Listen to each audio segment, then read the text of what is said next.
We'll be starting the session at 11:30. Meanwhile, we are welcoming the Honorable Deputy CM of Maharashtra. N Ram कायदेविषयक चळवळीचे कार्यकर्ते वकील प्रशांत भूषण आणि तृणमूल काँग्रेसच्या खासदार महुआ मोइत्रा यांनी या बंदीला आव्हान देणारी याचिका दाखल केली आहे.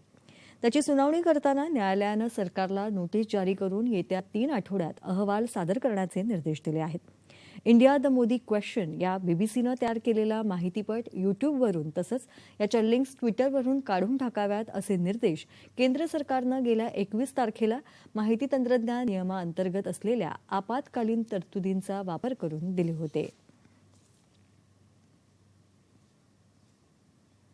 तथागत गौतम बुद्धांची अस्थिकलश पदयात्रा काल नाशिक जिल्ह्यातल्या येवला इथं प्रथमच दाखल झाल्या आहेत. अंदरसूल गावापासून येवला मुक्तिभूमीपर्यंत भगवान बुद्धांच्या अस्थि कलशाच्या दर्शनासाठी हजारो उपासकांचा जनसागर उपस्थित होता. येवला इथं सर्व धम्म उपासकांनी पादुकांचं स्वागत केलं. थायलंड इथून 110 आंतरराष्ट्रीय भिक्षू संघासमवेत 2500 वर्षांनंतर प्रथमच भारतात दाखल झालेल्या अस्थि कलश आणि बौद्ध भिक्खू संघ धम्मयात्रेस अभिवादन करीत सामूहिक बुद्धवंदना पंचशील ग्रहण केलं. साहित्य आणि शिक्षण क्षेत्रात उल्लेखनीय कामगिरीबद्दल अहमदनगरमधले डॉक्टर प्रभाकर मांडे यांना पद्मश्री पुरस्कार जाहीर झाला आहे. लोकसाहित्य या अभ्यास शाखेला विद्यापीठीय पातळीवर आणि अभ्यासकांच्या पातळीवर अधिकाधिक जाणतं करणाऱ्या संशोधकांच्या परंपरेत डॉक्टर प्रभाकर मांडे यांचं नाव अग्रक्रमानं घेतलं जातं. लोकसाहित्य, लोकसंस्कृती, लोकजीवन, लोककला या विषयांचा अभ्यास अधिकाधिक कसा होईल याचा विचार डॉक्टर मांडे यांनी अभ्यासकांमध्ये रुजवला.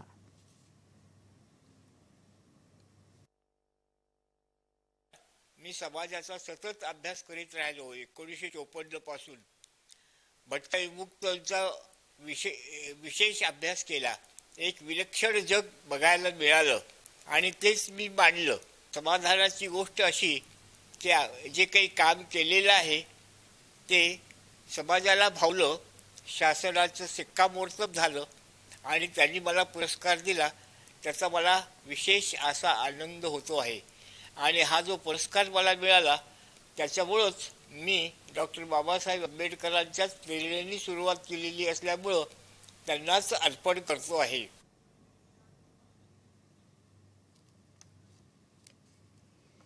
आणि यानंतरच्या बातम्या काही क्षणातच.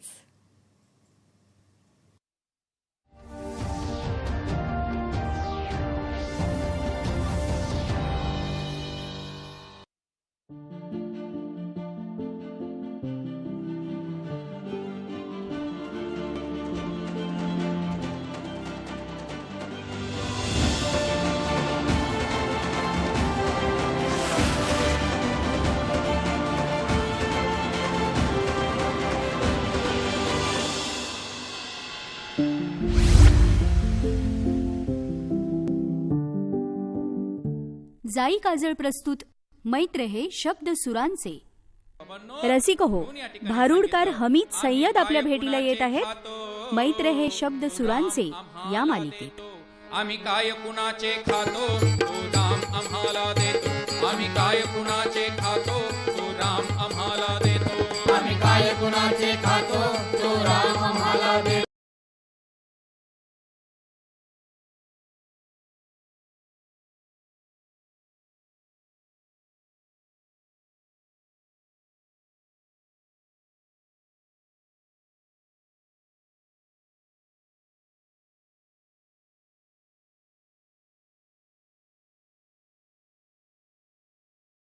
आपलं कुटुंब म्हणजे अगदी हवेशीर आहे नाही. ते कसं काय? मी आणि आई शांत वारा, चिमा वाऱ्याची मंद झुळूक, मोरू मैना सोसाट्याचा वारा आणि मी वादळ.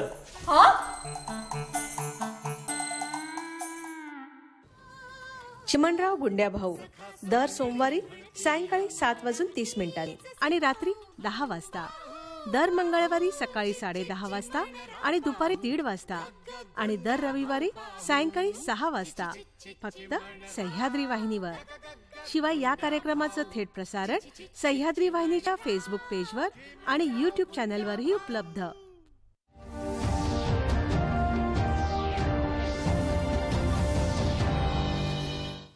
विश्रांतीनंतर बातम्यांमध्ये पुन्हा एकदा स्वागत.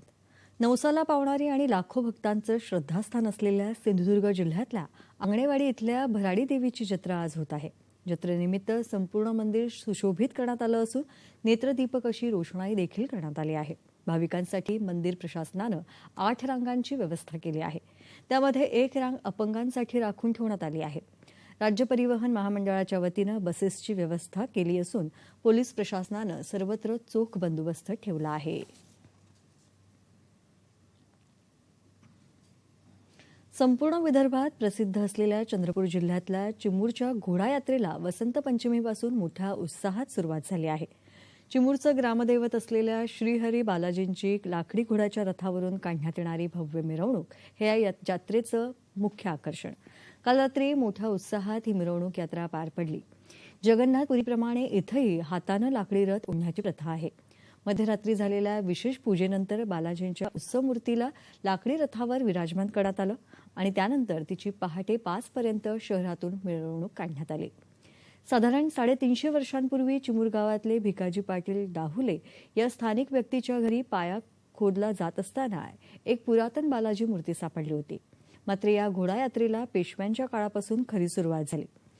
पेशवाईतल्या देवाजीपंत चोरघडे यांनी या मंदिराची निर्मिती केली आणि तेव्हापासून वार्षिक उत्सव म्हणून या घोडा यात्रेची सुरुवात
I request ma'am to welcome the Honorable Minister of State Finance, Dr. Bhagwat Kishan Rao Karad. I request ma'am to welcome the Honorable Deputy Chief Minister of Maharashtra, Shri Devendra Fadnavis. Thank you, ma'am. Shubham karoti kalyanam, arogyam dhan sampada, shatru buddhi vinashaya, deep jyotir namostute. I fold my hands before the light that brings prosperity, auspiciousness, good health, abundance of wealth, and destruction of the enemy's intellect. To start us off on an auspicious note, we will now have the lamp lighting ceremony. May I now request the Honorable Finance Minister, the Ministers of State, and the dignitaries on the dais to light the ceremonial lamp.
Thank you, everyone. I now invite the Honorable Finance Minister, Srimati Nirmala Sitharaman, to deliver the keynote address.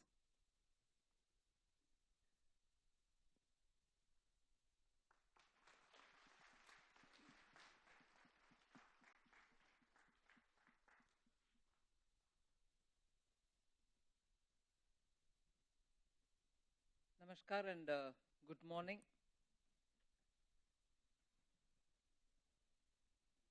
Since the last few years,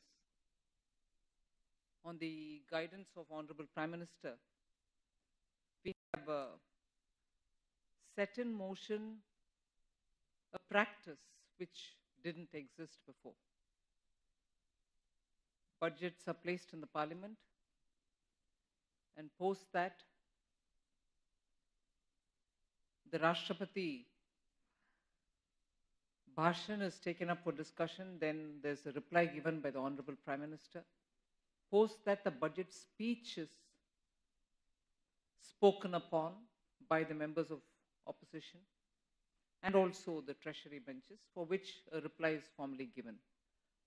Then the Parliament breaks for a recess, during which the proposed budget, finance bill and its details, are taken up by the standing committee and the various committees. After that, when the Parliament resumes in March, the appropriation and the discussion on the finance bill and passing of the finance bill happens, so that from 1st April, monies are given to the various departments. So actually, there wasn't any outreach in that sense during the session, post-tabling of the budget, or even during the recess period. But it was an explicit desire which the Honorable Prime Minister expressed, saying it is all right that you have placed it in the Parliament, but it will serve well if all around the country, if the finance ministry's team goes around, explains what the idea is behind the budget, and then when comments are placed, you get from all over the country inputs, which, if necessary, may become part of Treasury's own amendment into the finance bill when it is taken up for discussion. And this idea has actually worked out well, because I think we've had quite a few inputs coming thus far like that on the earlier budgets, which we have, where possible, taken it up as the amendments, even as the finance bill comes for discussion. It has helped to sharp focus, fine-tune, and therefore serves a critical part of the finance bill's passing. And Mumbai being Mumbai, in all these years, the first visit post-submission of the, or tabling of the budget in the parliament, has been the first destination to which the Ministry of Finance goes. And in that, for this year too, Mumbai has taken the precedence and the entire team is here. So instead of giving a long, winding opening statement and no key speech, the budget and its provisions are there before you. Every newspaper and every television channel, other than the think tanks, have found their print and electronic space to give their view on it, on specific aspects for each one of them according to the domain in which they are interested. And all of us in our own way have our own views on the budget. With those expressed views which are out there for all of us to read or hear, and with our own views, when we meet here with the entire team of the Finance Ministry, I would think it will be only right for me to hear rather than give one more speech. You've heard me 87 minutes giving a speech which thankfully was the shortest. Thankfully was the shortest in my few budget readings. So I would think I'd leave it there and underline the fact, which is very obvious, and but stated for the sake of reinforcing the thought and underlying its importance. Growth is the main focus. We want to sustain that recovery, sustain that growth, which has kept India at the good level of growing, which no other country, except for one, I think, because it's fuel rich, has managed to reach. And the credit goes to the people of India for somehow absorbing all the little help which the government has come up with, either in the form of relief or in the form of a policy between 2020 and today. And that recovery momentum should not be lost. And therefore, it was an expressed desire of the Prime Minister that the public capital expenditure should be kept up. And that is why it has reached double-digit 10 lakh crores. That is the emphasis which is before you, and I'm sure that's the emphasis you would have wanted us to keep without undermining the growth potential. Other than that, everything else is all there for you to see. To the credit of the team, I will say that even despite these challenging circumstances and also these difficult times, fiscal consolidation has been kept in mind and also serviced. Therefore, growth on one side, inclusive growth mainly, and fiscal consolidation, both have been well established in this budget, and therefore Mumbai should really be liking it. We'd like to hear from you now. Thank you.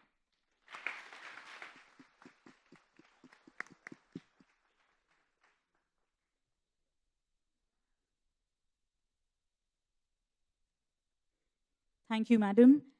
May I now seek the permission of the Honorable Finance Minister to start the session. I now request Srimati Vatsala Jha, Principal Commissioner Income Tax, to moderate the interactive session.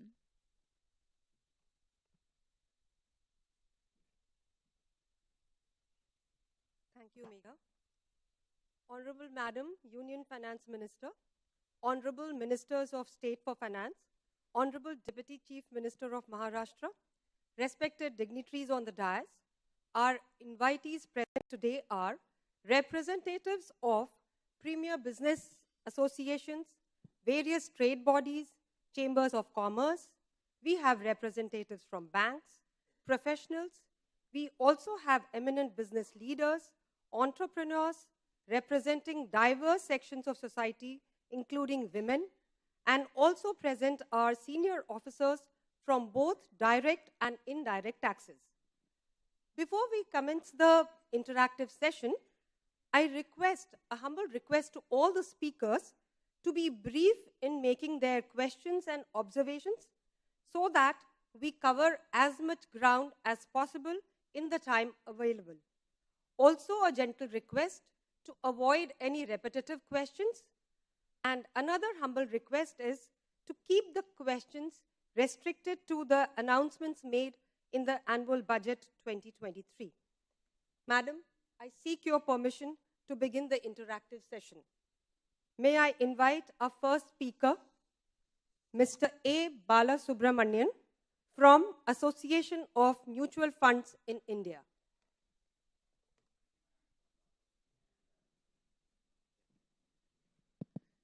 Big compliment to you and the team for presenting one of the most credible budget with respect to the budget math. My question is, I think government has done a fabulous job in increasing the capex, which has been growing about 60% for the last 2 years. In fact, as a percentage of GDP and the overall capex that is spent is one of the highest ever since 2004. My question is whether you'll be able to maintain similar momentum in terms of capex spending going forward. Second, with related to the funding related to that, there has been a discussion about asset monetization in addition to the PSU divestment. Will there be any plan in order to take care of the funding? Then second question, especially related to the bond market. Of course, as you rightly mentioned, the fiscal deficit is the most welcome step, and also the roadmap that has been given in the budget, which is 4.5% for the next 3 years. The related question to the bond market is there has been discussion about including Indian bonds in the global bond index. There has not been any mention about that, whether it's been shelved or will still be pursued at the right point of time in the future. Thank you. Should we take a few questions at a time and reply instead of going one-on-one?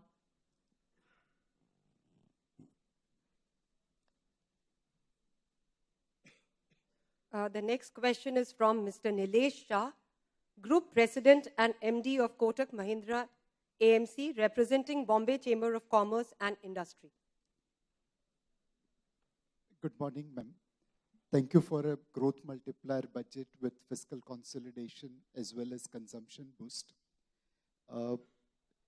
Ma'am, while you have tackled two challenges facing Indian economy, which is fiscal consolidation and revival of private sector investment, there is one challenge which is a large current account deficit stroke balance of payment deficit. I have no complaint, I have a suggestion. As Bombay Chamber of Commerce, which is India's oldest chamber of commerce from this city of Mumbai, we are actually encouraging our members not to take overseas travel and encourage domestic tourism whenever they want to celebrate or promote their dealers and partners. Part of the mutual fund industry which I belong, there also we have taken a decision not to take out overseas trip. We are only encouraging domestic tourism. Something which should be supported by finance minister in the budget, and other people should be requested to follow. There are many suggestions from our members, especially small and medium enterprises. Some of them may get an opportunity to ask the question. Others will collate and send it across. Thank you. Ms. Vartika Mishra from NASSCOM.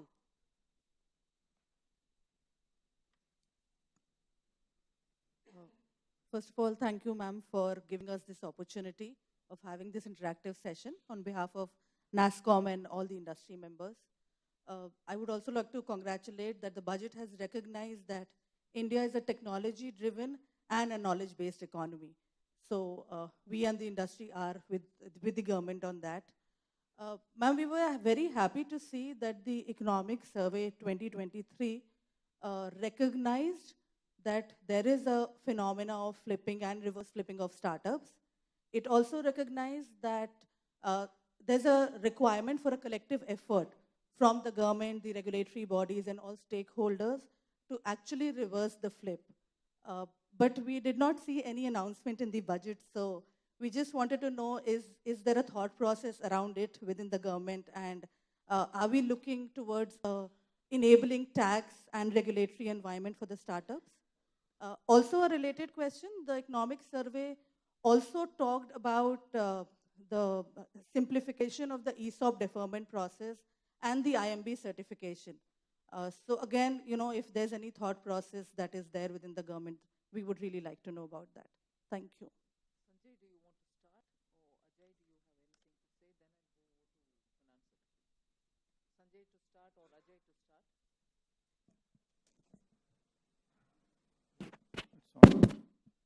I'll take up the first one, which President of Mutual Fund Industry Association has mentioned. Sir, you are talking about whether we can keep the capex high even in the coming years. We have just concluded one budget session and one budget exercise, but the idea is to keep the growth momentum high, and as the situation evolves, appropriate decision will be taken for the next year. But government is committed to work with the private sector to make sure that the capex and investment in the economy remains at a high level. Your second question, whether inclusion of GSEC in global bond indices, where that one is. At the moment, there is quite a bit of uncertainty at the global level, both in terms of the exchange rate and the interest rate, etc. So this is not the right time to press the pedal on that aspect. When the global markets are a little more uniform, then at that point of time, this piece will have to be picked up again. Thank you.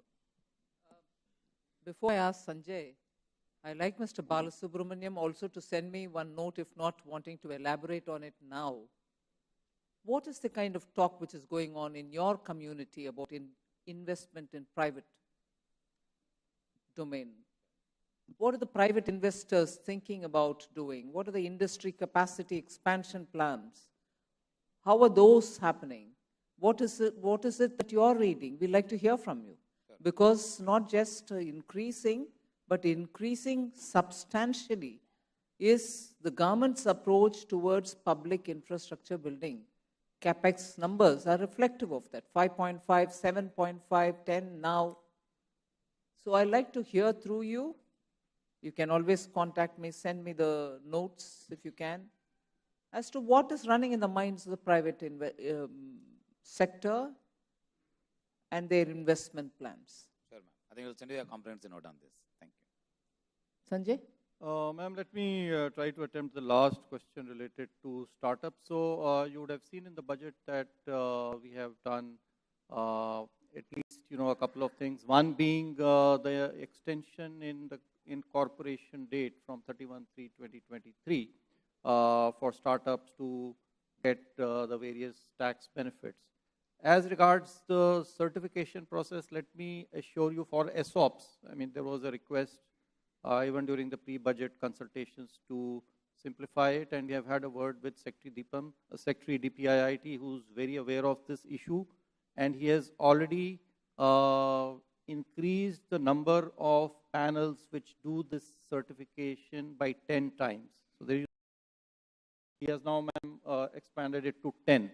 So previously they had certified out of about 80,000, only about 400 of them, but in the last 1 month itself, this number has gone up from 400 to 1,200.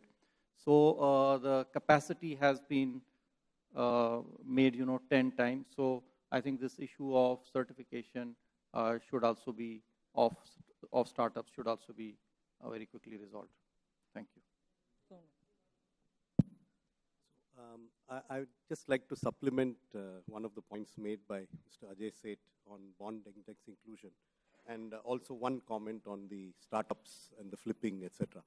So these are not specific answers, they're just giving you the context in which decisions will have to be taken. In respect of the bond index inclusion, for a country like India, inclusion in the bond index has some obvious positives, but it also has some not so obvious negatives in terms of increased volatility, increased vulnerability to decisions taken abroad which have no connection with the domestic economy. And there is experience in East Asia where a lot of destabilization has happened due to events unconnected to the domestic economy. So this is a balance which the government of India will have to keep in mind. Second, there are certain clubs, maybe the Gymkhana club, etc., where you have to wear a tie to get in and so on. But India's policies are made with India in mind. So if we get into this club, it will be with our dhoti and sari. We will not change our domestic policies to suit foreign investors. Policies decisions will be taken based on India's needs. If that is acceptable to them, they are welcome to let us inside the club. But in order to get into the club, there will be no, bending over backwards or, changing our sartorial garb, etc. We will go on our terms is the general approach that India takes in these matters. Similarly, on the issue of startups and flipping, I just want context only. India cannot aspire to be a Dubai or a Singapore. We are not a city-state. We have a huge hinterland, and the tail cannot wag the dog. So whatever policy decisions are taken will have to be decisions that are suitable to an economy of this size and this population. And the benchmarks could be countries like the United or economies of that size, which do not have many of the exemptions that many of our startups are seeking. So I'm just giving you the context.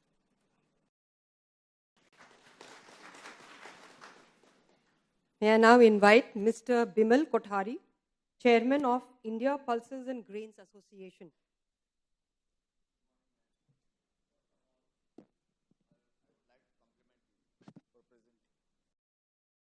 For presenting a robust and solid and growth.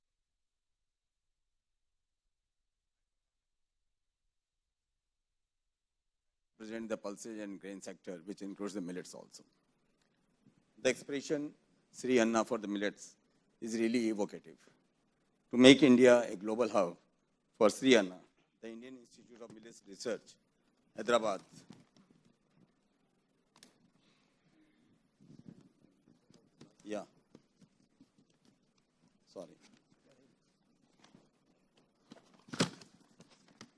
will be support. IMR will be supported as Center of Excellence for sharing best practices, research and technologies at the international level. This is a great initiative, ma'am. For promoting millets, we need to adopt an ecosystem approach covering not only production, but also processing, consumption, and export. We believe promoting the consumption of millets or Sri Anna through welfare schemes will encourage growers and at the same time help advance our nutrition. Our country has suitable agroclimatic conditions for growing millets. However, we find millets prices often rule below minimum support price. This discourages the farmers. We would strongly urge a robust procurement system to support growers and encourage them. Also, I would request you to kindly consider a production-linked incentive, PLI, scheme for promoting millets exports, as there is a growing demand in overseas market. My next suggestion is on the plant-based food from the pulses and millets also. To advance sustainability and challenges faced due to global warming, plant-based foods are becoming increasingly popular in Western countries. We in India have a significant production base of protein-rich crops. These crops lend themselves to extraction of protein that can be utilized to produce nutritious plant-based food, including protein-rich snacks, food for children, adults, and old persons.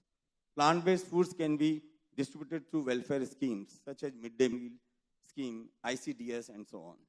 Promoting plant-based foods is sure to advance the nutrition status of vulnerable section of the population.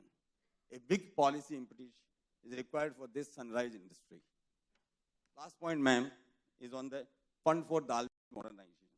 Such fund is sure to deliver multiple benefits. Modernization will enhance output and processing efficiency, capture higher value, improve food safety and hygiene, as well as advance consumer welfare. Modernized dal mills can attract FDI. Ma'am, these are my 3 suggestions. If required, I am ready to make a presentation to you and your ministry in New Delhi. Thank you, ma'am. Mr. Milind Kamble, Chairman of Dalit Chambers of Commerce and Industry.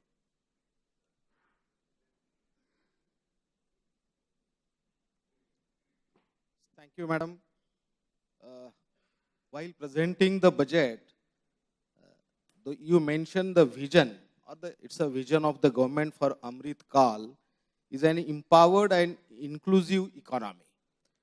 And further, madam, you explained the priorities under Saptarshi, and the first priority is the inclusive development. It means the intent of the government is a very clear for an inclusive development. Madam, I'm representing MSME sector. So the economic survey has clearly mentioned the credit growth of the MSME, and which is a record. So we appreciate that, which is a 30% in the history. So another thing, 2 points, my submission is there were 2 schemes to support MSMEs.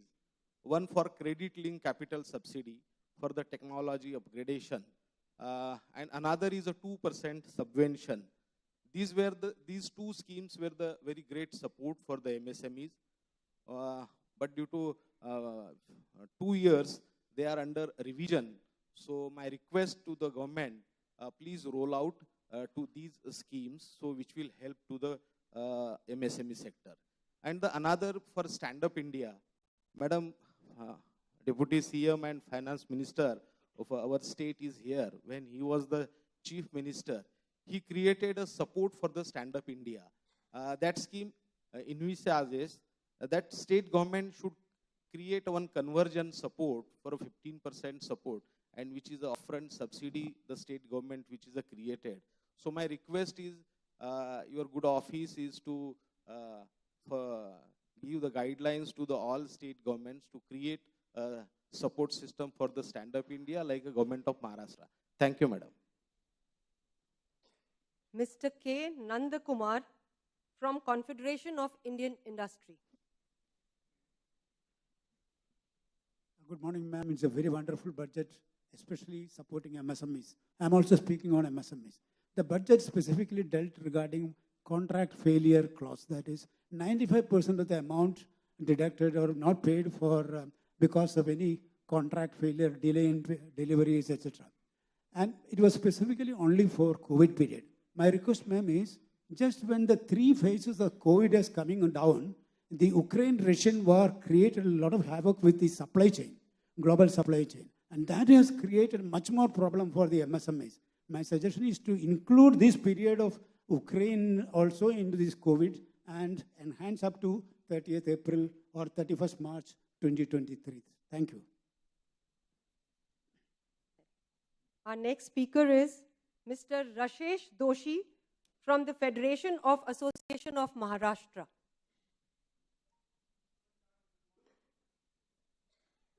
FAM is a apex body association of various trade associations in Maharashtra. I just wanted to give a context.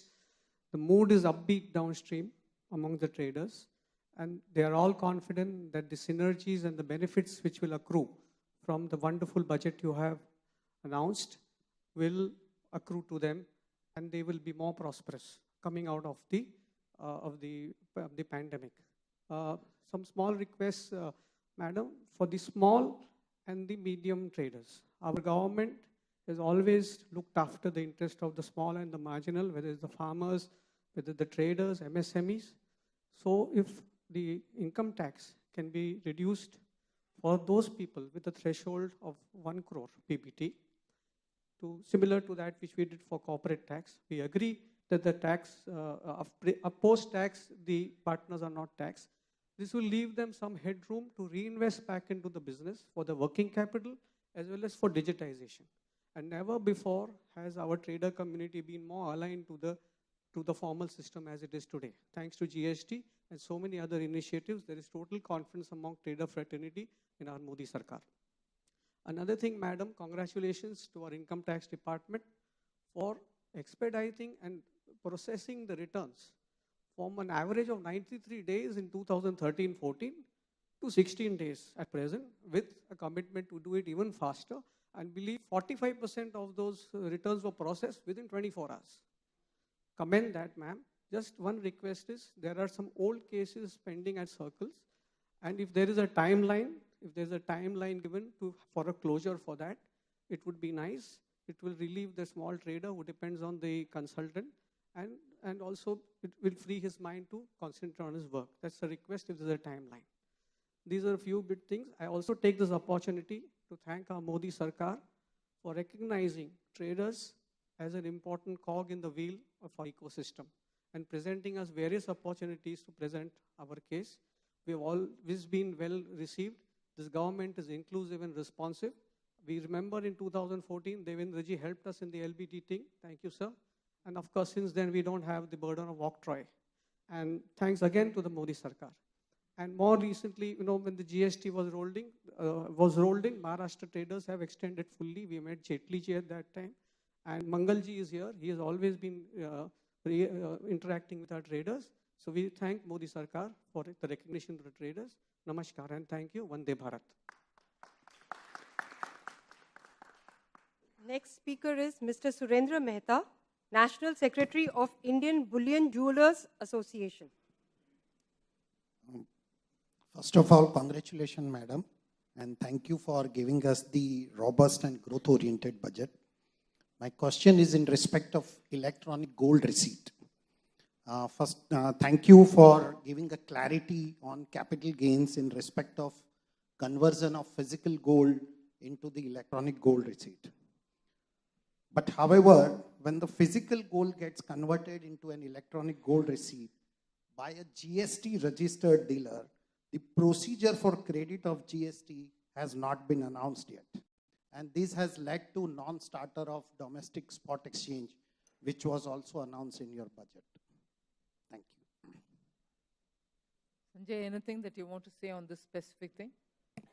Ma'am, two things. One, the previous request that came that regarding, the traders reducing, the taxation rate in line with that for corporate at 22%. So that I would like to point out, that there is a difference because for companies, there is a double taxation. So with respect to firms, there is taxation only at one place. So let's not try to compare the two.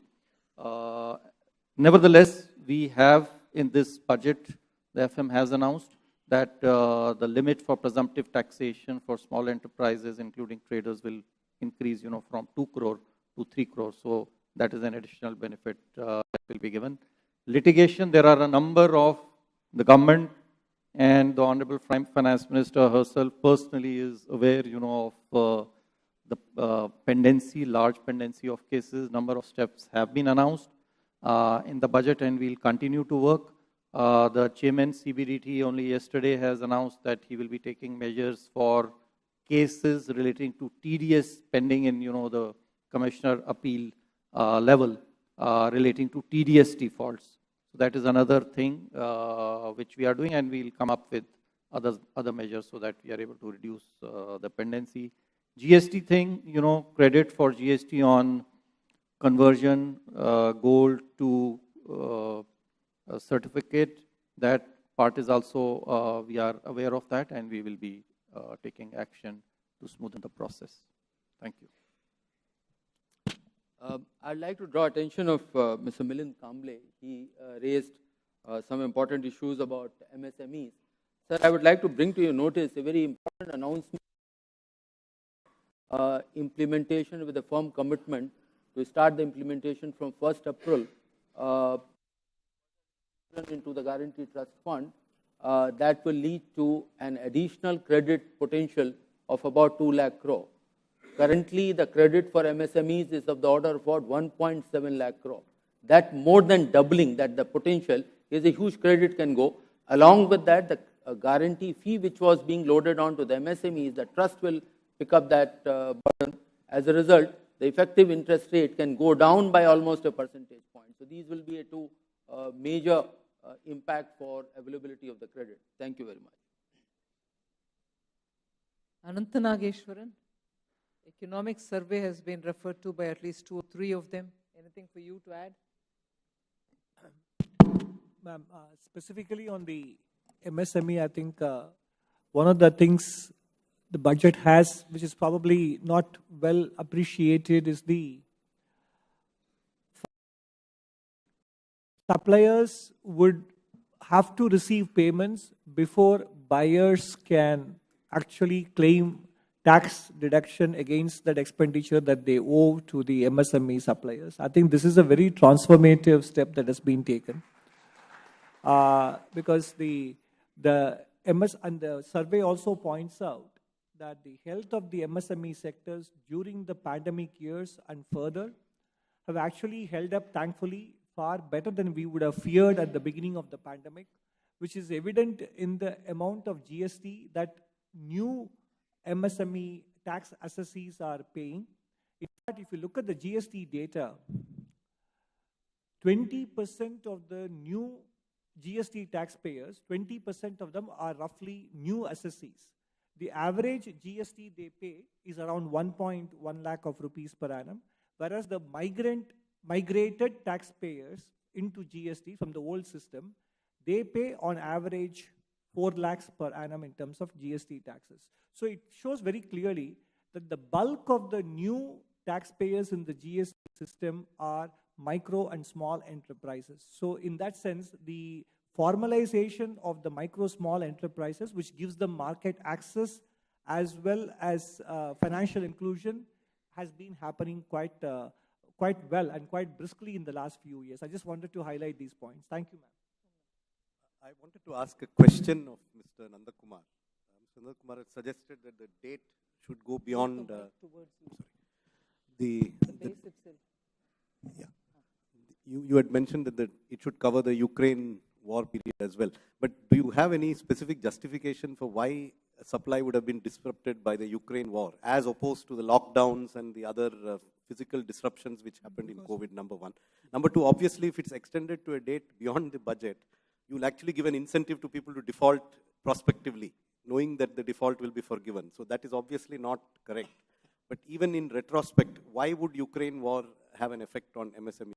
Can you be a bit specific? Yes. Most of the electronic components, because every process, everything electronics controlled. These SBU, the chips which are coming from overseas, they were all much delayed. Then what happened is, prior to the Ukraine war, most of the sea containers were also blocked out. So there was no availability of these containers to get the material into the country or to export also. But that was all before 2022. During the last 9 months, what is it that has happened? Most of the containers, ship containers were locked there. So that was a problem, is primarily because of the electronic chips not available. And that plus also raw materials, special raw materials for high-end of the stainless steel, etc. We'll check the facts. I will get back to you, sir. Thank you, with all the information. Now I invite Ms. Pinky Mehta, CFO of Aditya Birla Capital Limited, representing Bombay Chamber of Commerce and Industry. Thank you. Madam, I would like to raise the two questions. One, regarding the life insurance related, where the maturity amount will be taxable as an income from other sources, where the premium will exceed 5 lakhs per annum, where the request is to increase the limit from proposed 5 lakhs to 10 lakhs. These are a capital gain method because these are the long-term policies. And for the purpose of calculations of the limit, GST amount should not be considered. And the specific exclusions for the premium from term policy, health policy, pension policy should be excluded while calculating this amount. The second question is that it should be clarified that the disallowance of GST credit on CSR expenditure should be made prospective and it should not be made retrospective. Thank you. Next. Secretary General of Container Freight Stations Association of India. Good afternoon, ma'am. The budget is highly focused on exports, and we congratulate you on that. This will reduce dependency on imports, create jobs, and madam, the PLI scheme has been extended. That's another wonderful thing. Just for the logistics of these exports, a lot of warehouses, multimodal logistics parks, ICDs, container freight stations, air freight stations will be required. They will facilitate these exports. However, since they come in the service sector, they are not entitled for PLI. So our request and suggestion is if they could be considered on the PLI. And since, creation of these new infra also is highly capital incentive. It takes 2 to 3 years. It creates a lot of employment, and they will facilitate that the exports, what is manufactured, they will ensure that these exports find their way all over the world. Thank you, madam. Next speaker is Miss Ujjwala Singhania, co-chair of FICCI Maharashtra State Council.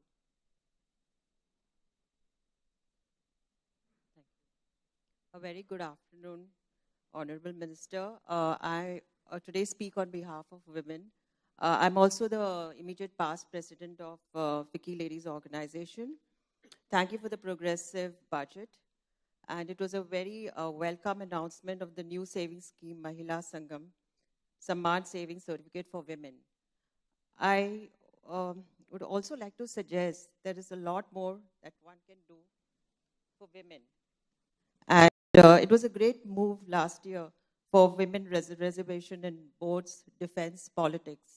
I feel we should continue this, but we need to have larger numbers at the top position.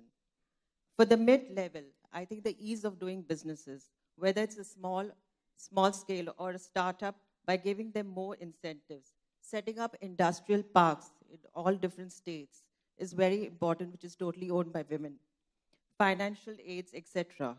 At rural level, job creation by skilling, and I feel I feel it is very important that they are given digital literacy and also a huge loan and how to set up their businesses. I think to end it, I just would like to see the numbers are very important to make an impact. Thank you. Next speaker, Mr. Jayant L. Lapsia, President of All India Liquid Bulk Importers and Exporters Association.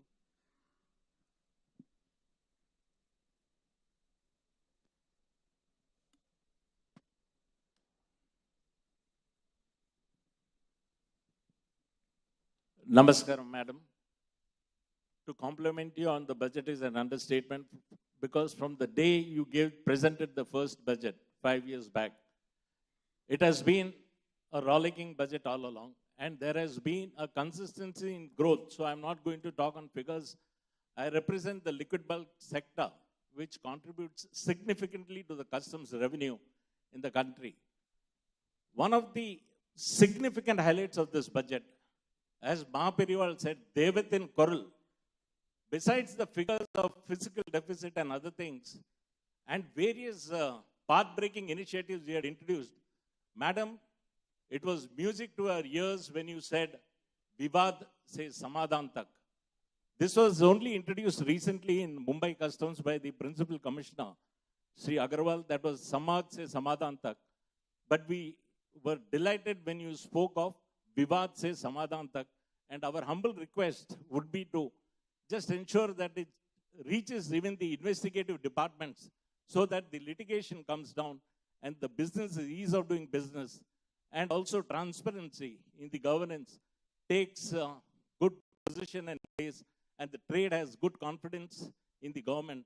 Once again, complimenting you for presenting the 5th budget in succession, and that too, brilliant budget. Thank you, madam. Mr. Sunil Sanghai, CEO of Nova One Capital Limited and Chairman FICCI Capital Market Committee. Thank you. Honorable Minister, next day of the budget, one of the newspaper carried an editorial and headline summarized it very well. This is probably the best budget from 2014. So my compliments to you for that. And we all agree with that. You and your team is not only known for a good budget, progressive budget, but also a very focused execution of this. So my request to you would be if you can elaborate on the execution part of this in this year as well, because that's very, very important, particularly the current year is a difficult year. Since it's a revenue department program, I have one question related to revenue, which is finance bill. Angel tax, when it was implemented last year, the Indian funds which are registered with SEBI, they were exempt. This time, there is no similar provision for the foreign funds. Ma'am, what happens for sometimes a premium is paid over the fair value because of the control and other aspects. There is a FEMA guideline also which requires a minimum level of fair value, and it can be paid beyond that. In that case, company paying tax may not be appropriate, so I'm sure the thinking must be something else if there's a clarification on that. Thank you very much. Two things. One is, this 5 lakh limit on life insurance. So does it cover the premium paid for other policies, medical, etc.? So, well, certainly it does not. As to whether it covers the GST, includes the GST portion also or not, we will clarify that. As to whether it does or not, we will clarify, because the word used is premium. So it should not include the GST part, but we will clarify that through a circular. The other thing is related to angel tax. The only difference that we have brought in is with regard to its applicability to non-residents. Now we are aware, as you have mentioned, that there is, other than startups, first of all, for startups it is not applicable. So that doubt has already been cleared. But there can be cases of other than startups, and we have, as I mentioned, we have just brought them at par with residents. But there is an issue, as has been mentioned, with respect to FEMA, because over there one cannot, sell or buy, the shares at beyond a particular value, whereas, for our purpose, for the angel tax, it's the other way around. So we need to work with that so that there are no inconsistencies with respect to the FEMA. So we'll work on that.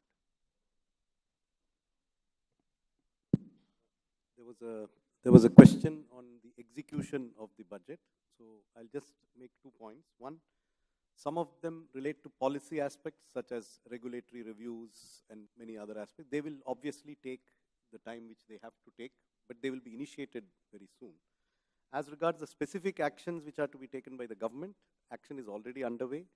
The planning for the enhanced central capital expenditure is already underway, and all the concerned ministries will be ready to spend it from April 1st when the new financial year commences. As regards the state capital expenditure, the enhanced provision of 1,30,000 crores, the guidelines have already been issued day before yesterday. So the states have been made aware of the amounts which each state is entitled to and the different windows under which that amount can be claimed. So it has already been communicated, and we are expecting the state governments to send their first batch of requests even before March 31st, so that it can be released as soon as the financial year begins. As regards two of the Vivad Se Vishwas schemes, one for the refund of 95% of forfeited amounts, and the other regarding the standardized scheme for settlement of arbitral disputes. On the first one, the guidelines are expected to be issued next week. It will include a system by which the MSMEs will apply through the GEM portal. That will take a little more time, but it will be operational very soon. The guidelines will be issued most probably in the coming week. The draft scheme for the second scheme, which is the arbitral awards, is also likely to be published next week. We are deliberately publishing it as a draft so that we can solicit the comments from industry on the scheme and take them into account before the scheme is finalized. That also we expect to operationalize in the new financial year. And similarly, the budgets of the different departments for different schemes, they are aware of their budgets, they are already making the plans, and our instructions from the Honorable Prime Minister and Honorable Finance Minister are that it is our job to see that as far as possible, expenditure is front-loaded into the first half of the next financial year, and we are taking all possible steps to do that, and every ministry is already on the job, and the Niti Aayog is coordinating this effort to see that expenditure is front-loaded into the first half. Thank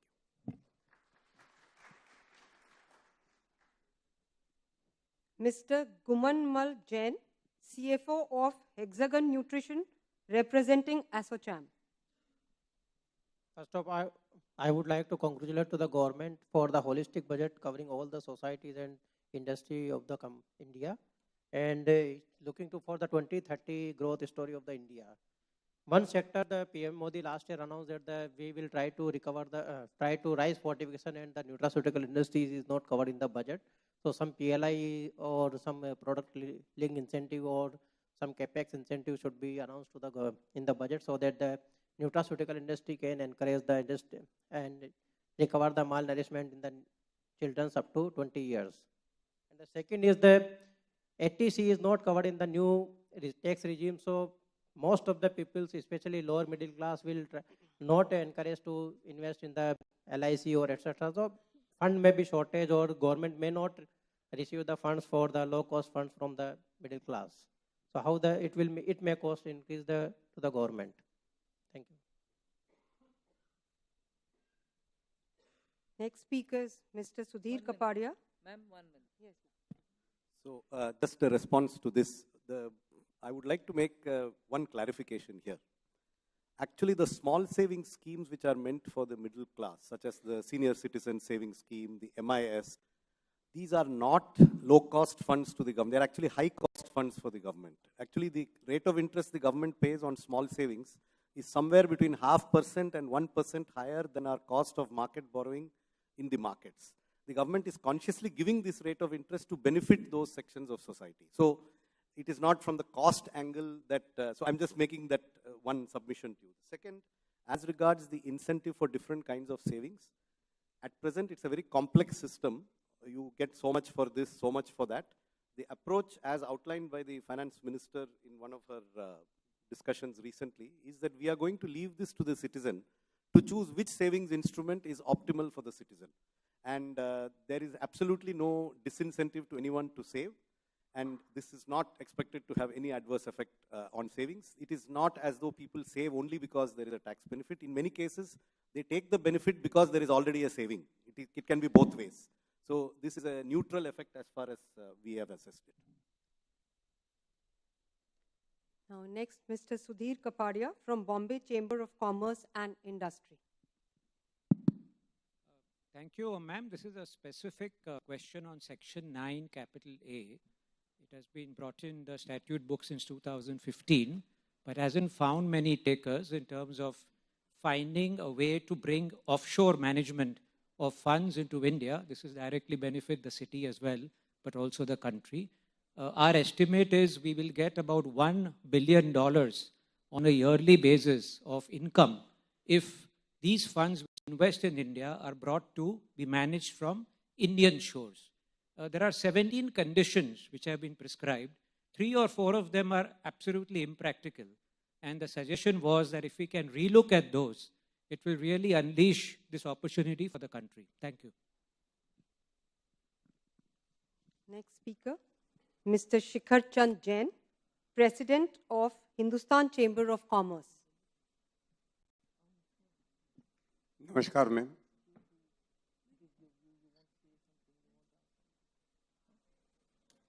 नमस्कार। आपके द्वारा दिया गया budget बहुत ही सुंदर और सर्वजन हिताय और भारतीय हमारी अर्थव्यवस्था की प्रगति के लिए मील का पत्थर होगा, इसके लिए बहुत बहुत बधाई देना चाहता हूँ। मैं टेक्सटाइल ट्रेड और इंडस्ट्री से जुड़ा हुआ हूँ। हमारी समस्या कोविड काल में व्यापारियों के लिए, इंडस्ट्रीज के लिए आपने ब्याज का मोरेटोरियम दिया था, स्थगन दिया था, और जिससे बाद में बैंकों ने पैसा वसूल भी कर लिया ब्याज का। अब जब पूरा देश ही बंद था तो उस समय हमारा टर्नओवर तो घट जाना था या शून्य हो जाना था, और उस काल के लिए अब बैंक कहता है कि आपका टर्नओवर घट गया तो हम आपकी उतनी लिमिट कैसे रखें, हम आपकी लिमिट घटाएंगे। दूसरी बात, आपकी रेटिंग घट गई तो हम आपकी ब्याज बढ़ा देंगे। अब जब जिस समय हमें अपने व्यापार को, अपने इंडस्ट्रीज को सुदृढ़ करने की आवश्यकता है, उस समय बैंकों का ये व्यवहार तो हमें बिल्कुल अनुचित लगता है। मैं आपसे यह विनय से अनुरोध करता हूं कि इस समस्या का समाधान बताएं। धन्यवाद।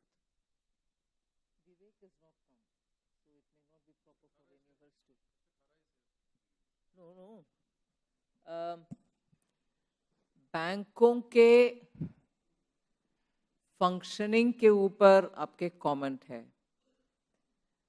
सरकार में बैंकों के नियंत्रण करने वाले अधिकारी तो मेरे साथ नहीं आए क्योंकि उनके घर में कुछ personal no wait a minute मुझे ये सुझाव चुप से पहले दिया, मैंने सुना भी, मगर उनको लगता है कि मैंने नहीं सुना। वो उनके मतलब इस तरफ और इस तरफ के सुझाव ये है कि बैंकों के वरिष्ठ अधिकारीगण इधर है, उनसे बात करवाइए। मगर शिकायत उनके आप ऊपर है, वो कैसे बात करेंगे? और नियंत्रण करने वाले इधर होना चाहिए, आपके सुनने वाले हम होना चाहिए, वो तो नहीं सुन रहे ना। सो मैं जानबूझ करके मेरे अपने भाषण दे रही हूं, मगर फिर भी उनसे दबाव देखिए, नहीं उनसे बात करवाइए, उनसे बात करवाइए। और सुझाव दूसरा भी है जो फाइनेंस सेक्रेटरी साहब ने बोल रहे हैं कि बैंकिंग का एडिशनल सेक्रेटरी इधर है, उनसे बात करवाइए। वो सही सुझाव है, मगर वो एडिशनल सेक्रेटरी है, वो ये भी बोलेंगे कि साहब मैं तो सुन लिया, मेरे बॉस को कह दूं। इसीलिए मैं आज आपके विषय में कोई जवाब नहीं दे रही हूं, मगर आपका कष्ट सुन लिया। मैं इस बारे में छोटी सी बात कहना चाहता हूं कि जो बैंक अपने नियम के अनुसार पिछले 2 वर्ष के फाइनेंस देखती है, क्या वो पिछले 5 वर्ष के नहीं देख सकती? क्योंकि 2 वर्ष तो वैसे ही जीरो में चले गए। तो अगर पिछले 3 वर्ष अगर हो जाते हैं तो हमारी समस्या का समाधान हो जाता है। पर इस समय चूंकि हम टेक्सटाइल ट्रेड से जुड़े हुए और बहुत कठिन परिस्थिति से गुजर रहे हैं, ना हम एक्सपोर्ट में कर पाए, ना हम डोमेस्टिक में कर पाए, सारा कारोबार उस समय स्थगित था। इसलिए अगर सरकार की तरफ से कुछ भी समाधान मिले, सहायता मिले तो हम पर बड़ी। इसीलिए मैं आज जवाब नहीं दे रही हूँ, मगर आपका सुन लिया। धन्यवाद। और एक और भी रिक्वेस्ट करूंगी, आप हो सकता है तो आपके ही केस को थोड़ा और विस्तार से लिखित रूप में मुझे भेजिए, देखते हैं चुपचाप बैठ करके इन सब से बात करके। बहुत बहुत धन्यवाद।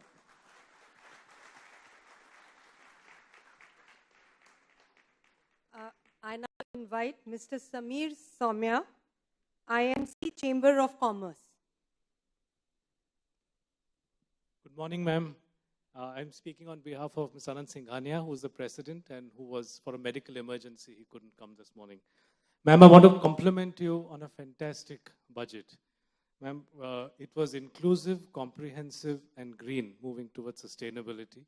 And the breadth of talking about organic farming to digital agriculture infrastructure, coming on the heels of the ONDC or the UPI Aadhaar, is tremendous, including the libraries and the work of Karigar handicraft. So compliments. I really think the vision you've articulated deserves great applause. Thank you, ma'am. Ma'am, we really appreciate that the budgetary regime over the last so many years that we've seen is leading to greater predictability, and we are moving towards a much more stable regime.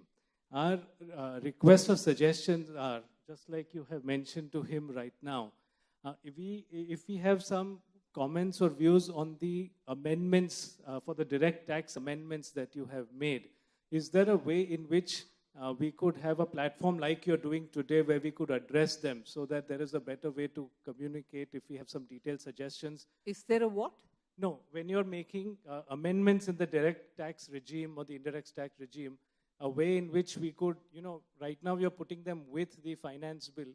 Is there a way in which we could communicate our suggestions with you in detail if we have comments on the various amendments made? There's never been a stoppage. There's never been a hurdle.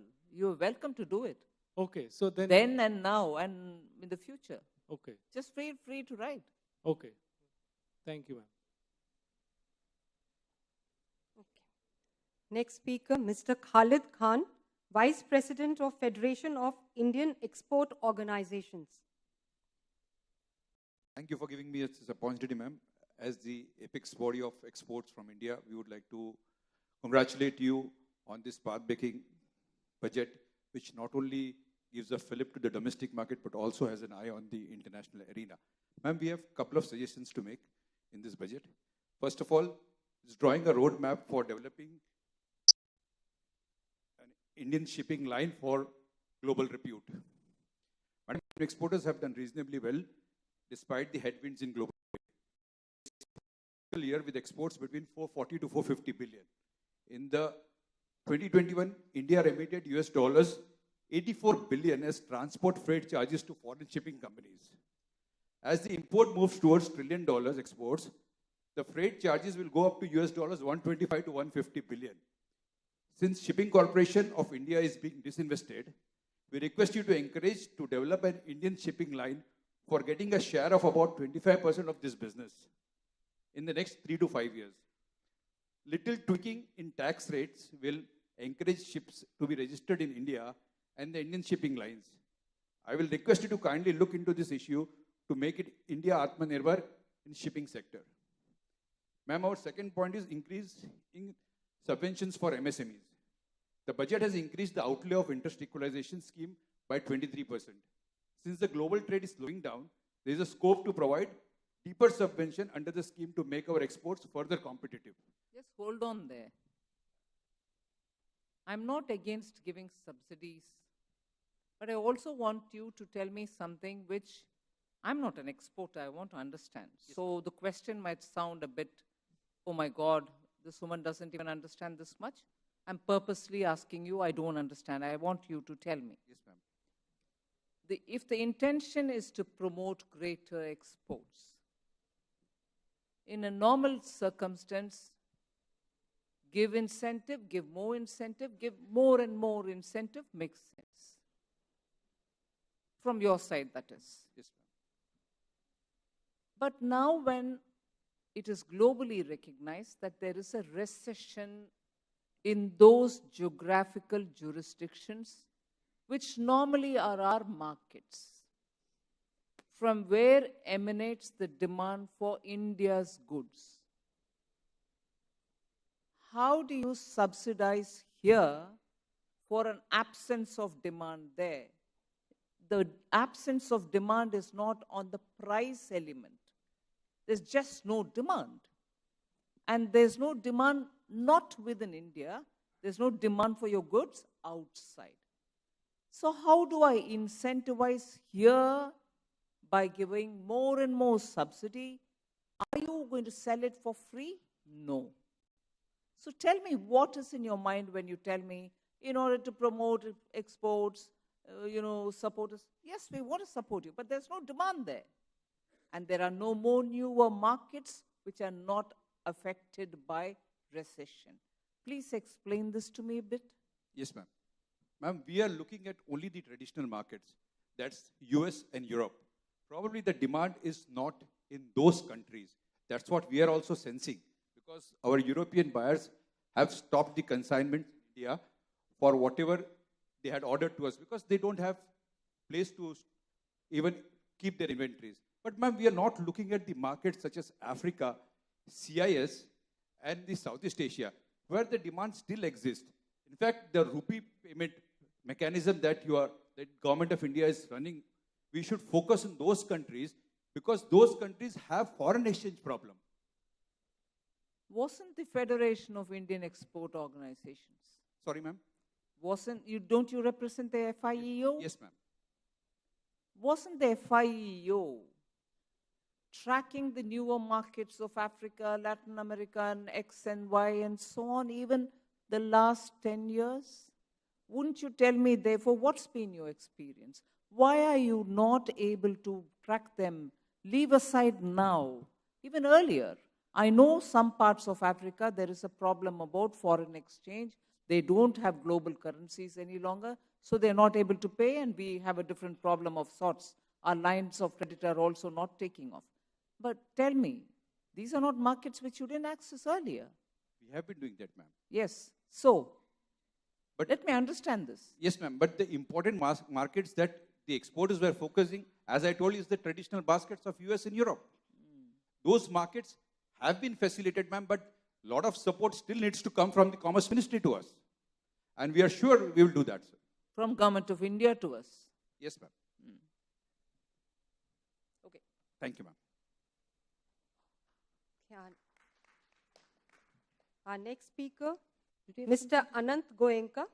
Just one clarification, this issue, ma'am, which was raised by Mr. Kapadia on the Section 9 conditions, some of them being onerous. I think the one condition which is being mentioned is about the 5% limit on the funds of residents. So, well, this particular section, Section 9A, has been brought in specifically for foreign funds, funds by non-residents. And so if we exclude, this particular condition, then we'll in fact, there can be, cases for round tripping. So that's, our concern. And that's why, we don't want to actually remove this condition, because this is essentially for foreigners. Mr. Anand Goenka, co-chair of FICCI Maharashtra State Council. Nirmala ji, I'm going to take one step. Congratulations on a very good budget. I add to all the line of compliments you've been getting. I think it's really one of the better budgets we've seen, in all these years. A lot has been said about MSME, so I won't go there. But on green, you're in Mumbai. This last month, we've had 2 days where Mumbai has been the most polluted city in the world. You've said a lot about green. What realistically can we do to help and try to convince industry to adopt more renewable energy in their manufacturing? First question. Second question was around anything you'd like to say on disinvestment. That was one thing that we thought we haven't heard much about. And the last question might not be related to the budget, but is there, what would your message be to the RBI and the MPC now? Given that foreign... Just 1 minute, huh? If you permit me, because Anant is a friend and after all we've had kind of exchange. He represents a very powerful pillar of the democracy, so it doesn't matter if we have a little, banter with him. Where did I start? No, sorry. You spoke about disinvestment, then you also spoke about green. And you came on to something which provoked me to say this. The MPC, your message to the RBI and MPC, given that globally we're seeing some hints of tapering of interest rate hikes. None of you all asked me that. It takes a journalist and a businessman to do it. I hope it's a compliment. Yeah, it is. And I will answer it also. Don't worry. I will answer it also, but I thought I should. It's not in the minds of the businesses. It's more in the minds of the journalists. Please go on. That's all I have to say.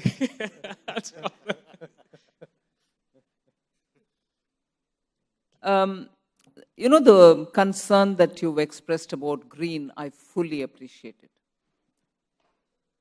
There was a time when we thought very landlocked kind of cities and towns are the ones which suffer from very severe air pollution and so on. I take the example of Delhi, which is unfortunately severely affected. And also very many solutions are being discussed. We've not seen considerable progress. And there was also this feeling from people like me who come from states which have coastlines, and therefore Mumbai, that the sea does the good cleaning job for us every day. So by the evening you get fresh air and so on. But this time Mumbai has suffered, despite the sea and so on. So I think to answer the question, the budget does speak about it. It's not just speaking about greening ourselves. It's not speaking about transitioning into from fossil fuel to renewable. It's also talking about waste management. How you treat your liquid wastage. How do you really get to the stages of cleaning that up so that that doesn't add to pollution of a different sort, but yet pollution. Dry waste, humongous waste in metropolitan cities where our population is such that there's a disproportionate planning for managing dry waste also. You end up having huge piles of dumps, which themselves generate certain gaseous air, which affect us. So urban planning, and I must, give a word of compliment also for the ministry. When it comes to the question of state borrowing limits, on which the center has a right to broadly direct it, borrowing has been, to a minuscule extent, linked with performance in reform, inclusive of urban planning, waste management, and so on, so many other components. Some states are very good in responding, saying, this is an opportunity for us to clean up and give better air, give a better environment, and so on. But many others don't respond. I don't attribute any malafide, but sometimes they're rather slow in responding to it. They think it's big burden on them. We are not allowing them to freely borrow and so on. But these are ways in which we are trying to incentivize both treatment of waste, better urban planning, and also making sure that effluent treatment plants are encouraged. Even if they are common effluent treatment plants, please do it. But do it because they bring a big difference. And I can tell you with my personal experience, as Commerce Minister, I had taken a bit of an initiative, not so much it was my terrain at that time, but because people accessed me and I was speaking to Niti Aayog. You would have heard of a town called E-Road, which also comes in the same belt which produces textile, floor mats, upholstery, and so on. And they also were deeply into dyeing of clothes. And that area has a beautiful river called Bhavani. Bhavani River's water used to be like crystal, sweet crystal, very sweet. I remember my childhood, Bhavani water used to be, you can see it clean. And if you take it in your hand and drink it, without fear, you can have a good sip of good water. Today, Bhavani, not today, years ago, decades ago, Bhavani was like, the ink that you fill in your pens. That physically you can see tangibly polluted, and of course you don't need to drink it at all. Smell it, you're done for the day. You would have had 400 cigarette smoke. That polluted area, it was purely because of all these dyeing units pouring their effluents into the river saying it'll go away.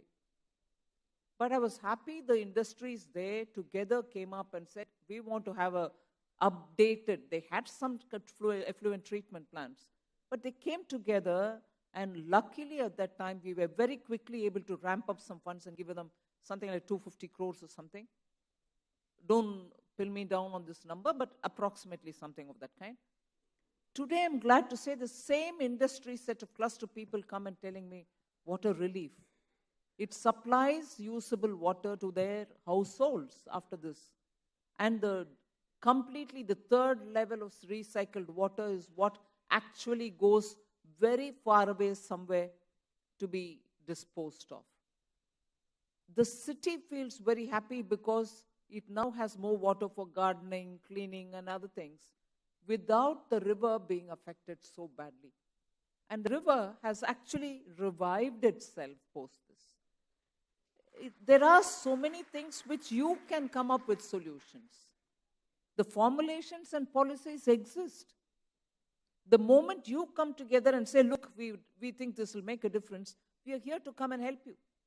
So I would, suggest, Anant, given your position as a leader of business and media, you should mobilize Mumbaikars, and I'm saying this with my Deputy Chief Minister here, former Chief Minister of Maharashtra here, and I'm sure we'll seek their cooperation as well. You mobilize and form clusters for waste treatment. I'm sure the state government will be quite happy to formulate and forward it to the center. And although I'm not from Maharashtra, I respect the state for very many things, inclusive of its literature, language, the dedication it has for music, the various fantastic cultural centers. Maharashtra deserves a lot more. And I'm sure Chief Minister, former Chief Minister, Deputy Chief Minister will forward your, clustered requests. And purely because of my admiration for the state, I'm not an MP from here, I'm not a whatever from here. There are stalwarts from this state. I respect all of them. But still, I'll do my little bit to make sure this is moved faster. Mumbai deserves to have better climate. And I'm very happy you asked this question. Our next speaker is Mr. Nalin Jain. Sorry, ma'am, just 1 minute. Yes. Did I miss out anything else you asked me? I went effusively on Mumbai and... right. Just 1 minute. On disinvestment, we have the Secretary, Deepam, here. I think the disinvestment, as ma'am also clarified, in one of the interviews, that it's actually an ongoing scheme. This is not something which is new. I mean, this is an ongoing policy, and we have several transactions which have to be taken to the logical culmination. And we also have to be mindful of the markets as well as the interest of minority shareholders. So keeping into this, we are going for a calibrated disinvestment strategy and going ahead with all the transactions. It might help, Tuhin, if you would say those which are in the pipeline and which will find its course. Almost everything which has been approved by the cabinet is in the pipeline. Yes. But which are in the forefront, which are sooner to, it might help to give them a picture. Now, for example, we have, some of the steel companies, like we had NMDC Steel. Now, this is, a brand new plant. It's almost going to be completed. So I think if it is taken out and we have demerged it and we have got expression of interest, so that has started moving forward. In IDBI Bank, we have the expression of interest and we have moved forward and we are doing it with the help of RBI, proceeding ahead with that. We have got Shipping Corporation of India where the demerger process is very advanced stage. Similarly, we have BEML, which is there. There's an HLL Life Care. We also have PDIL, a company which is there. So all of these are, moving towards definite stages. And of course, these are the ongoing transactions which were approved. And as you know that disinvestment is also a complex process, especially when we are handing over the management control. It involves, a deeper scrutiny of the companies by the potential bidders. And then issues like, somewhere the real estate has to be taken out. And also we need also cooperation from the state governments. And that's very important. In one case, for example, in Neelachal Ispat Nigam Limited, we got excellent cooperation from Odisha government, as a result of which, there was a win-win situation. The workers got paid, everyone got paid, the mill was revived, and now it is on the growth path. So that is also very important when states and central can work together to see that those enterprises, they grow faster. Disinvestment, that is the objective, so that the growth and the employment potential of those enterprises are maximized. So our next speaker is Mr. Nalin Jain, ED Finance and IT of Skoda Auto Volkswagen India Private Limited. Good morning, Madam. Respected Madam, senior government dignitaries, colleagues, friends. Thank you for this opportunity. I really congratulate you for the wonderful budget that has been presented. I'm also thankful to the various initiatives that have been taken by the government, whether it is digitalization, tax reforms. GST was one of the biggest reforms, and I can say that it has eased our lives significantly. There were savings for the industry which were passed on to the consumers, creating a development and growth of the industry. Now, automotive industry also is one of the largest multiplier industry, madam. Close to 25% of the manufacturing GDP of the country is contributed by auto ancillaries and its related businesses. It also generates a lot of employment. It generates a lot of investments. We are bringing in a lot of technologies from the global, our parents into India. All of this needs scale, madam. It needs a lot of scale. And we are continuously now developing towards becoming greener and cleaner. We are investing into electrification of our products, etc. If I now compare, let us say, to China or to the US, we are now third largest, which is congratulations to the government and to the entire industry. But we are a far third, madam. We are close to about 3.5 million annually versus US being 15 million, China being 20 million. So there's tremendous potential for and providing safer cars to our Indian consumers. I respect also the North Minister, Mr. Gadkari, who's bringing in more norms into 6 airbags, seat belts, etc. So for all of this, scale is very crucial, madam. Our request is to look at 2 aspects, madam, which is the cess which was introduced for a certain period. This will really, if you look at that, it will really develop the industry. It will definitely grow the revenue for the government. It will provide safer and more affordable cars to the consumers. And with that scale, we will be able to grow the industry and create employment and investments into the country. And the second aspect is on the electrification, madam, that we are also investing heavily into the future, and that needs certain consideration in terms of testing vehicles, testing for the market, etc. So these are the two considerations we request you to please look at. Thank you so much. Next speaker is Ms. Shikha P. Gupta, Director, Tax of Hindustan Unilever Limited, representing Bombay Chamber of Commerce and Industry. Good morning to everybody. And a lot has been spoken about what a wonderful budget has been. But, you know, I must compliment the FM and tell that what a huge admirer I am of hers. And if it is even possible, it's only growing now that I'm sitting in this session. So I had a question on direct tax, which is to do with section 194R. Ma'am, this section was introduced last year. And this was to tax perquisites and benefits. Now, this year, an amendment has been made to say that even if the perquisite or benefit is in cash, it will be covered under section 194R. Now, what does this mean for trading liabilities, such as bad debts, which are written off? So if bad debts are written off, many times it's a unilateral action. And it's simply written off because the receivables are aging in the books and they've been sitting in the creditor's books for a long time. Now, if they've written off, there is obviously a very high probability they are irrecoverable. And there is another section, section 41(1), where because of the remission of liability, the debtor needs to pay tax on it at some point. Now, the question is, if there is a TDS under section 194R on this because of this amendment, then it will be a cost to the lender. The lender will have to pay this out of its own pocket.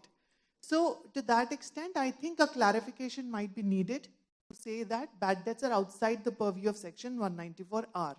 Else it will be a huge burden on many companies that are dealing with small enterprises where typically bad debts can happen. So ma'am, that was first question.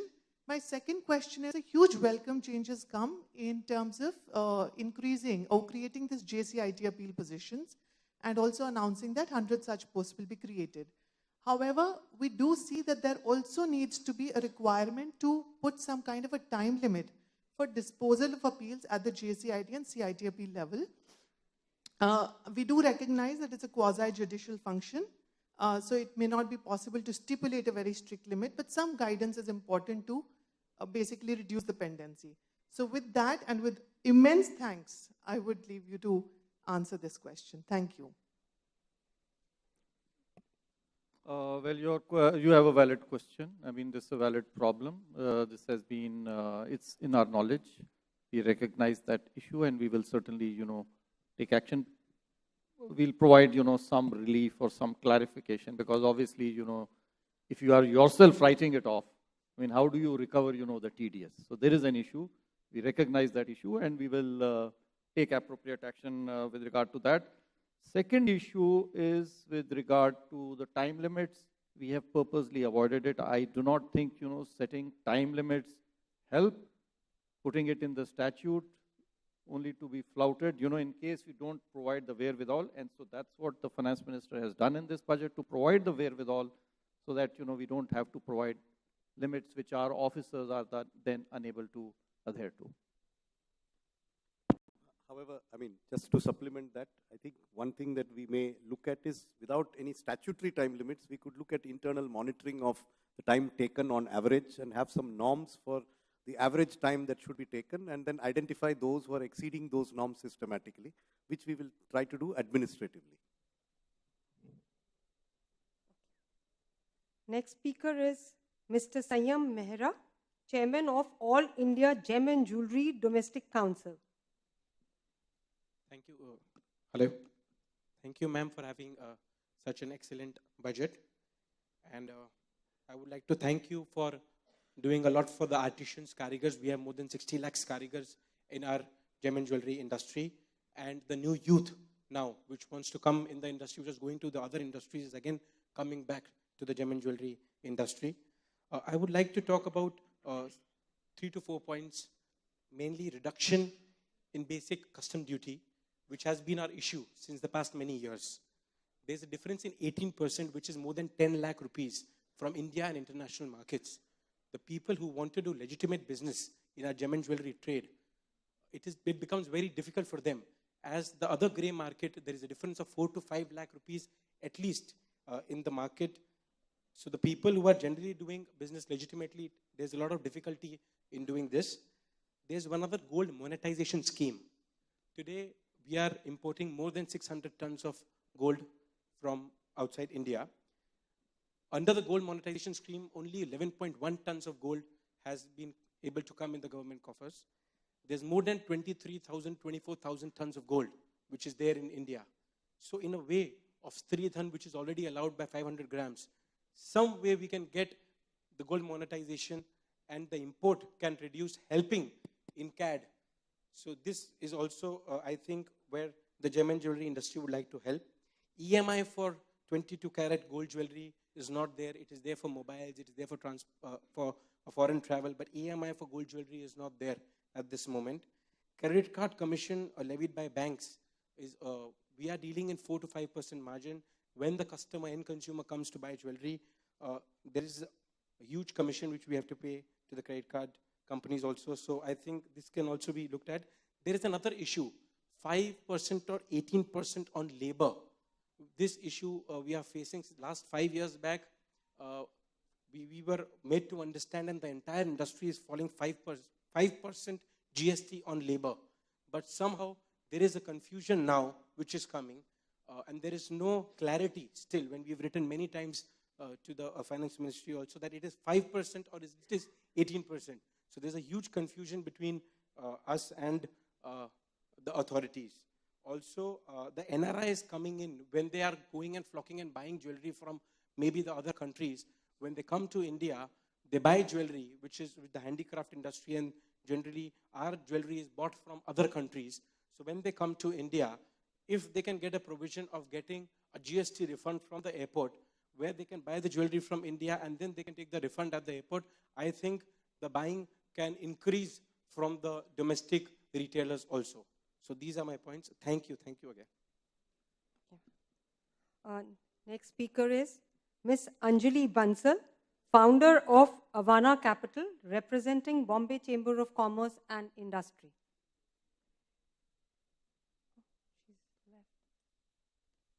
I think she has left, madam. I come to the next speaker, Mr. R. Srinivasan, Director of AIRA Consulting Private Limited, representing Bombay Chamber of Commerce and Industry. Good afternoon. Voice is a little hoarse, so you'll have to help me. Good afternoon. Thank you very much for this opportunity. I have two questions. I have two suggestions, not questions. One is, when the COVID started, you had the ECLGS, which helped the working capital, alleviate the working capital stress among MSMEs. So therefore, MSMEs typically have a problem with working capital, not with long-term funds. One of the beautiful platforms that we have is Threads, which can alleviate the working capital stress. But a lot of large organizations and PSUs and state PSCs are not there, and they have not encouraged their MSMEs to upload their invoice there. So if you can encourage more and more large organizations, large corporates, MNCs who are doing business with MSMEs to approach the Threads platform, that will be very useful. The second is a problem with very, very small MSMEs. Maharashtra being hub of MSMEs, we have Thane, we have Vasai Virar, we have Palghar, where there are very small MSMEs, 5 crores, 10 crores kind of people. But the second generation is not interested in that kind of a business. So they either go abroad or they work in IT firms and things like that. That asset goes waste when the owner decides not to, he cannot pursue it further. So can there be a policy intervention to say some kind of merger acquisition for these kind of companies so that the asset doesn't go waste? But more importantly, they provide a lot of employment for unskilled labor. And if the owner decides not to continue with that, then that entire business, it affects employment. So those are my two suggestions. If you could please take it on board. Thank you very much for this opportunity. Now we'll be taking only a... The suggestion which came that how we can facilitate credit flow or the working capital which can be locked up with the MSMEs. Threads obviously is the one platform where few things are on the anvil. But equally important is the accounts aggregator to invoice-based lending. and basic building blocks are in place. There are few issues to be sorted out in the coming months. We should be seeing much larger volumes coming up under the account. So then the MSMEs will have a choice. They can just approach it on an account segregator. At this point of time, it is not very smooth to just small value items to get it through account segregator model, but it should be coming up in the coming months. Ajay, you should also be telling about the way in which we have said no cash but accrual system for the large companies to not have any offset till they, as and when they pay up is when they can claim the offset. This budget has brought it in the part B that unless a large company has paid, or if they have delayed beyond 45 days, they can't take it up as an expense for the purpose of income tax. So that itself will also, there's an add-on. These are not the two related one, but that will also bring a discipline that somebody has to certify, their own chartered accountant will have to certify that there are no dues to MSMEs for which the claims are being made as an expense. On your point on mergers and acquisitions, are you asking for something in taxation, or what is it that you think the government should do?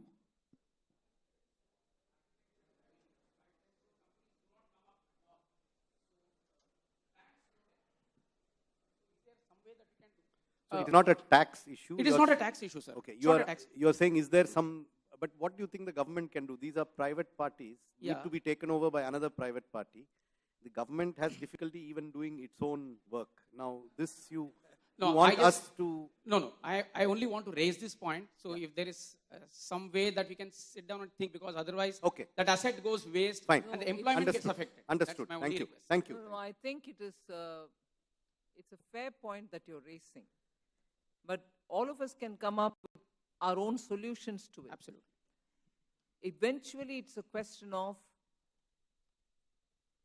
the fact that there is a unit which is likely to be closed and its valuation will come to zero if nobody is going to encash on it, or,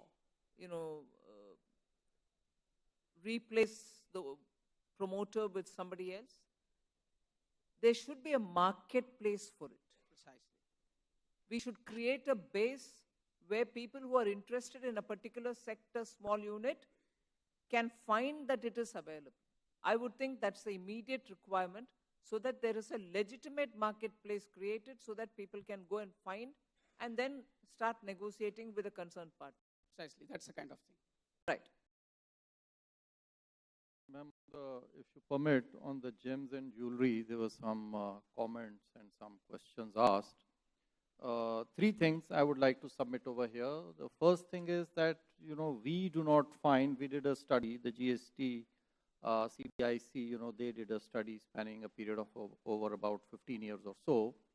And we did not find any correlation between increased or higher customs duties and higher smuggling.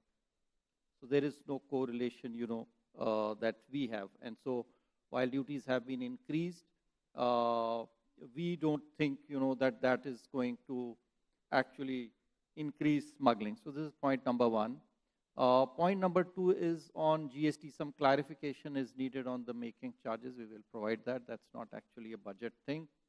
And thirdly, I would like to inform you that you mentioned about GST refunds being made to foreigners. We are working very actively on that. And it will be our attempt that shortly, quickly, we are able to facilitate refunds quickly for foreigners on the GST paid. Thank you. Thank you. So, ma'am, we go ahead with the next. We have just time for one or two questions more. My next speaker is Mr. Praveen Vashisht, Chairman, India of Howden Insurance Brokers India Private Limited, representing Bombay Chambers of Commerce and Industry.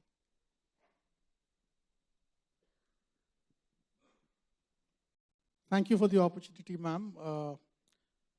First of all, I want to say how grateful we are to the Department of Financial Services for soliciting comments in December on what we think are very strategic opportunities in the insurance sector, such as introduction of captives and allowing composite licenses for insurers to operate both in the life insurance and general insurance and health segment. I just have a humble suggestion, and this is to promote health insurance, especially amongst retail individual consumers. And this is a request to consider reduction in GST from 18 to 5%, if not for institutional buyers, but for the retail investors. Thank you, ma'am. And now, last but not the least question, Mr. Viraj Kulkarni, CEO and founder of Pivot Management Consulting OPC Private Limited, representing Bombay Chamber of Commerce and Industry. Good afternoon, ma'am. Let me first compliment you on a very amazing, visionary announcement that you made. And I'll mention that a little more. So your announcement of creating the Takshila, if I may say so, Takshila of securities market, is really commendable. And this is regarding the certification course that you talked about in the securities industry. Why this is important is the industry I come from is of a size $246 trillion across 108 countries.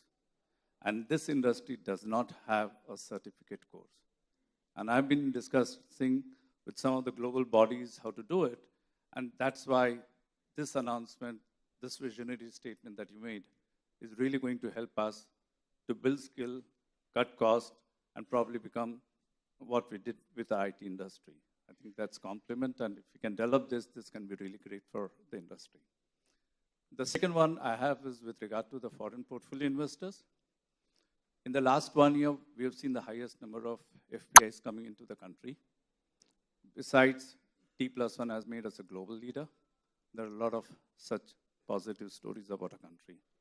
Maybe it's time for us to look at, having a convention like many other countries have, which can be a permanent event. And we have IFSC, we have T+1, we have the infrastructure, which can have an exposition and that can really promote. The second one is almost about 9 years ago, a delegation went and met with 700 plus FPIs. I think time's come with all the positives that you brought to probably do it again. And I'm sure at least 1,500 will be wanting to attend it. Thank you.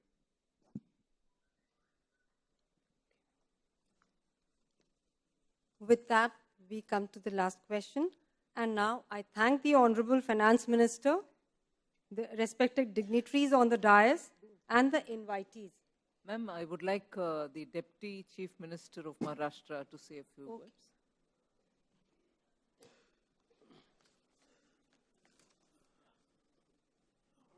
बहुत बहुत धन्यवाद। वैसे तो budget पर मैंने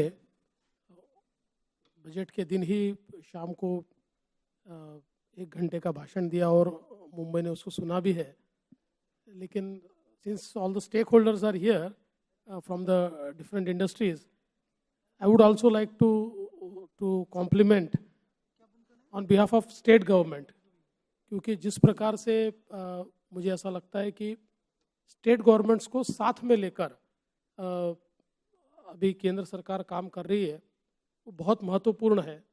और विशेष रूप से मैं धन्यवाद देना चाहूँगा जो आपने योजना लाई है, जिसमें आप स्टेट्स को 50 इयर्स का इंटरेस्ट फ्री लोन दे रहे हो कैपिटल इन्वेस्टमेंट के लिए।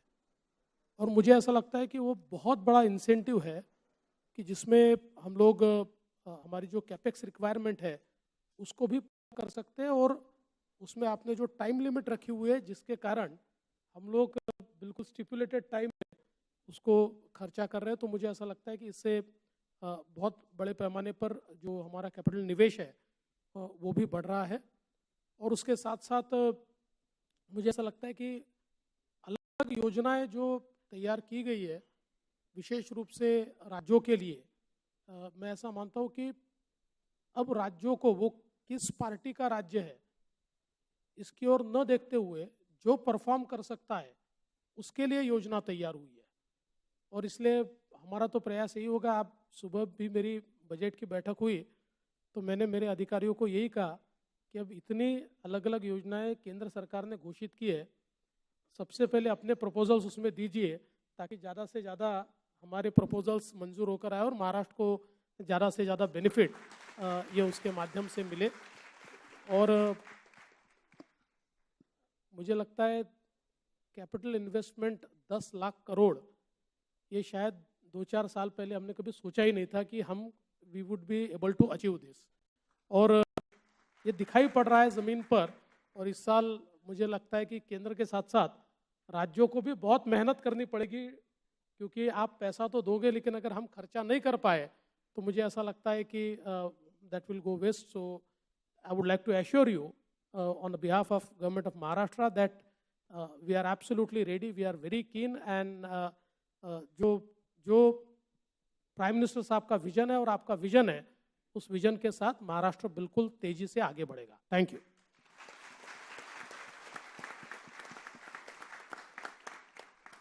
Thank you, sir. I thank the Honorable Finance Minister, all the respected dignitaries on the dais, and the invitees today for making the interactive session mutually enriching and meaningful. I also have a word to add here. The questions which could not be taken up, you could forward those questions at mumbai.dcit.hq.quad@incometax.gov.in, and we shall forward them to the ministry. I now hand over the mic to Megha.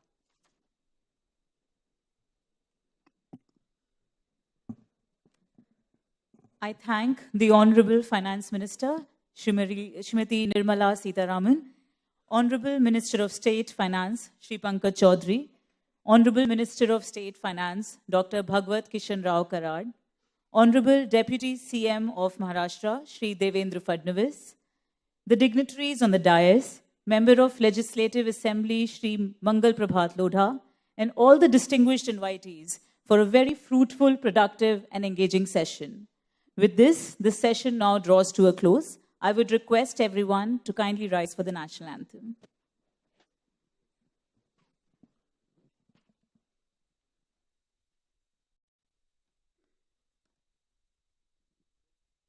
Jana Gana मन अधिनायक जय हे भारत भाग्य विधाता, पंजाब सिंधु गुजरात मराठा द्राविड़ उत्कल गंगा, विंध्य हिमाचल यमुना गंगा, उत्कल जलधि तरंगा, तब शुभ नामे जागे, तब शुभ आशीष मांगे, गाहे तब जय गाथा, जन गण मंगल दायक जय हे भारत भाग्य विधाता, जय हे जय हे जय हे जय जय जय जय हे।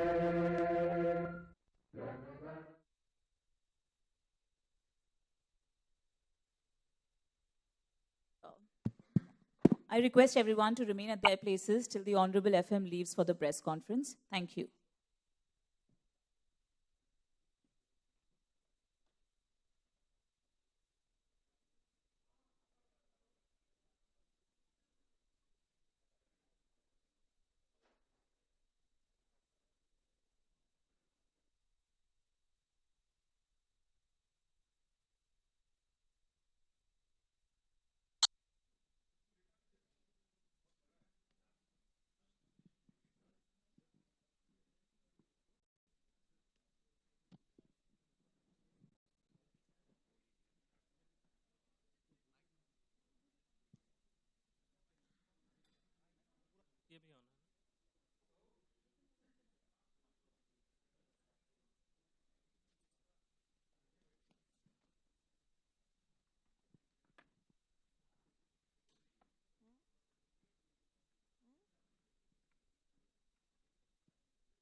बोतल हटा दीजिए, बोतल हटाओ जल्दी।